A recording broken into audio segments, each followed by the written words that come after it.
কাউকেই যেন চলতে হয় না, একজনের ধাক্কায় আরেকজন এগিয়ে যাচ্ছেন সামনের দিকে। ভিড়ের এ অবস্থা বলে দিচ্ছে মার্কেটগুলোতে বেচাকেনার জমজমাট চিত্র।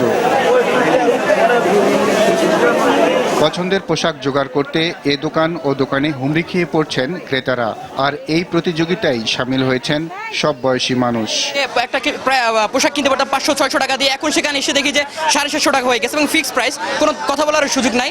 তো এটা একটু আমাদের জন্য শকিং মনে হয়েছে। ফ্রক কিনছি, তারপরে লেহেঙ্গা কিনছি, এগুলো ঈদের দিন পরবো। শাড়ি কিনছি শাশুড়ির জন্য, ননদের জন্য 3 পিস কিনছি, আর আজকে আসলাম নিজের জন্য কিনতে। অনেক নতুন নতুন ডিজাইন এবং অনেক সুন্দর সুন্দর ডিজাইন মার্কেটে দেখা যাচ্ছে আর কি। বেচা বিক্রি নিয়ে সন্তুষ্ট বিক্রেতারা। ক্রেতাদের চাহিদা মতো পোশাকের সমারোহ রয়েছে তাদের কাছে।